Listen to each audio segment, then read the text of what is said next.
Hello friends, welcome to my channel. இன்றைக்கி நம்ம இந்த வீடியோவில் மலையாளத்தில் ரிலீஸ் ஆன அதிரடி படத்தோட ரிவ்யூ தான் பார்க்க போகிறோம்.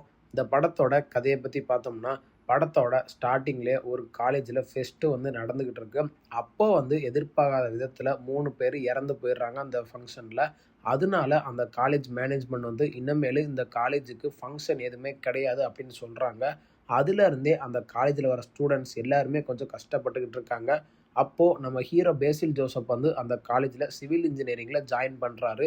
அவர் அவரோட அண்ணன் கனவை எப்படியாவது நிறைவேற்றணும் அப்படின்னு அந்த காலேஜுக்குள்ளே போகிறாரு. அவரும் ஃபஸ்ட் இயர்லேருந்து ஃபைனல் இயர் வரைக்கும் எப்படியாவது இந்த காலேஜில் ஒரு கல்ச்சுரல்ஸை வச்சிடணும் அப்படின்னு ட்ரை பண்ணிக்கிட்டு இருக்காரு.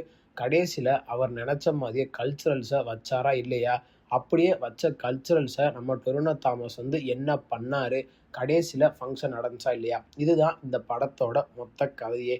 இந்த படத்தோட பாசிட்டிவ்னு பார்த்தோம்னா, டைரக்டர் அருண் இந்த கதையை ஸ்டார்டிங்லேருந்து எண்டு வரைக்குமே நல்லா விறுவிறுப்பாக கொண்டு போயிருக்காரு. எங்கேயுமே குறை வைக்காமல் நல்லா காமெடி எலமெண்ட்ஸ்லாம் வச்சு நல்லா கொண்டு போயிருக்காரு. அதுக்கு தகுந்த மாதிரியே படத்தில் நடித்த எல்லா ஆக்டருமே அவங்களோட ஒர்க்கை சூப்பராக பண்ணியிருக்காங்க. முக்கியமாக இந்த படத்தில் பேசில் ஜோசப்பும் டொவினோ தாமஸும் வேறு லெவலில் அவங்களோட பெர்ஃபார்மன்ஸை வெளிக்காட்டியிருக்காங்க. எதுக்குன்னா, இவங்க 2 பேர் தான் ஸ்டார்டிங்லேருந்து எண்டு வரைக்குமே இந்த படத்தை தூக்கி நிறுத்தியிருக்காங்க. படத்தில் ஒர்க் பண்ண எல்லா டெக்னீஷியனுமே அவங்களோட ஒர்க்கை நல்லா பண்ணியிருக்காங்க. முக்கியமாக சினிமாட்டோகிராஃபர் ஃபைட் காட்சி எல்லாத்தையுமே சூப்பராக காமிச்சிருக்காரு. அது போக அந்த பழைய சாங்கில் வர சீன் எல்லாத்தையுமே சினிமாட்டோகிராஃபர் சூப்பராக காமிச்சிருக்காரு. அந்த டைலாக் பேசுகிற சீனாக இருக்கட்டும், அந்த ரேஸ் சீனாக இருக்கட்டும், அந்த ட்ரிஃப்ட் அடிக்கிற சீனாக இருக்கட்டும், அது எல்லாத்தையுமே சினிமாட்டோகிராஃபர் சூப்பராக டாப் ஆங்கிளில் ரொட்டேட்டிங் ஷாட்டில் நல்லாவே காமிச்சிருக்காரு. படத்தோட மியூசிக்குன்னு பார்த்தோம்னா, மியூசிக் டைரக்டர் விஷ்ணு விஜய் அவரோட ஒர்க்கை வேறு லெவலில் பண்ணியிருக்காரு. படத்தில் பேக்ரவுண்ட் ஸ்கோர் உண்மையிலே அனல் பறக்கிறாப்புல சூப்பராக வச்சுருக்காரு. அதே மாதிரி படத்தில் பாட்டுன்னு பெருசாக ஒன்றும் இருக்காது. ஸ்டார்டிங்கில் ஒரு பாட்டு இருக்கும், அடுத்து கிளைமேக்ஸில் ஒரு பாட்டு இருக்கும். அந்த பாட்டையும் நம்ம மியூசிக் டைரக்டர் எங்கேயுமே குறை வைக்காமல் தமிழ் டப்பிங்கில் நல்லாவே பண்ணியிருக்காரு. பேக்ரவுண்ட் ஸ்கோரும் ஃபைட் காட்சிக்கும் நல்லா ஏற்ற மாதிரி சூப்பராக போட்டு கொடுத்துருக்காரு. படத்தில் டைரக்டர் அருண் ஸ்டார்டிங்லேருந்து எண்டு வரைக்குமே காலேஜில் ஒரு ஃபங்க்ஷன் நடத்துறதுக்கு எவ்வளோ ஸ்டூடெண்ட்ஸ் கஷ்டப்படுறாங்க, அந்த மேனேஜ்மெண்ட் எவ்வளோ ஸ்ட்ரிக்டாக இருக்குது, அது எல்லாத்தையுமே ஸ்டார்டிங்லேருந்து எண்டு வரைக்குமே காமெடியெல்லாம் கலந்து நல்லா கொண்டு போயிருக்காரு. இருந்தாலும் இந்த படத்தில் எமோஷனு, ரொமான்ஸு, ஃபைட்டு இதெல்லாம் எங்கேயுமே குறை வைக்காமல் அந்த இதையும் நம்ம டைரக்டர் நல்லாவே கொண்டு போயிருக்காரு. அதே மாதிரி செகண்ட் ஹாஃபில் அம்மா சென்டிமெண்ட்டை பற்றின சில விஷயத்தையும் கடைசியில் சொல்லியிருக்காரு. அதெல்லாம் டைரக்டர் காமிச்ச விதம் உண்மையிலேயே சூப்பராக இருந்துச்சு.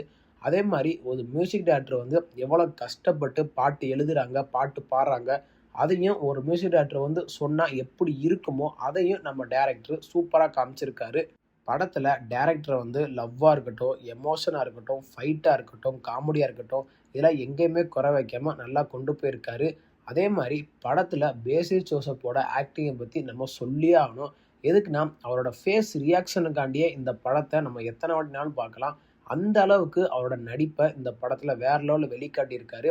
இதுக்கு முன்னாடி ரிலீஸ் ஆன படத்தில் எல்லாத்துலேயுமே அவர் கொஞ்சம் சீரியஸான ரோலில் நடிச்சிருப்பார். ஆனால் இந்த படத்தில் ஃபுல்லாக நம்மளை என்டர்டெயின் பண்ணுற மாதிரியே நல்லா நடிச்சிருக்காரு. அதுக்கு தகுந்த மாதிரியே டைரக்டரும் காமெடி எலமெண்ட்ஸ்லாம் டாப் லெவலில் வச்சு தான் கொண்டு போயிருக்காரு.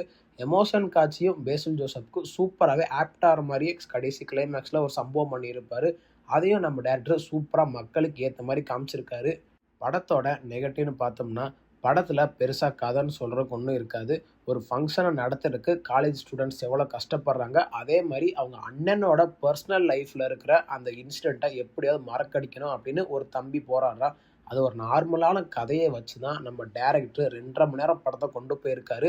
ஆனால் அந்த 2.5 மணி நேரம் படத்தில் ஸ்டார்டிங்லேருந்து எண்டு வரைக்குமே போர் அடிக்காத மாதிரி தான் கொண்டு போயிருக்காரு.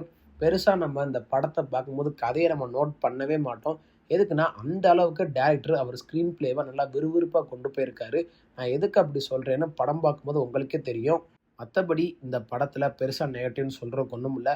இந்த படத்தை தாராளமாக ஃபேமிலியோட வீக்கெண்டில் தேட்டரில் பார்த்து என்ஜாய் பண்ணுங்கள். இந்த படம் ஒரு மலையாள படம் தான். இருந்தாலும் தமிழ் டப்பிங் வெர்ஷன்லாம் லிப்ஸிங்கோட பெர்ஃபெக்டாக சூப்பராக பண்ணியிருக்காங்க. அதில் எங்கேயுமே குறை வைக்கல. பாட்டாக இருக்கட்டும், டைலாக்காக இருக்கட்டும், காமெடியாக இருக்கட்டும், இது எல்லாமே லிப்ஸிங்கோட சூப்பராக பண்ணியிருக்காங்க. இந்த படத்துக்கு நம்ம கொடுக்குற ரேட்டிங் பார்த்தீங்கன்னா 10க்கு 7.3 கொடுக்கலாம்.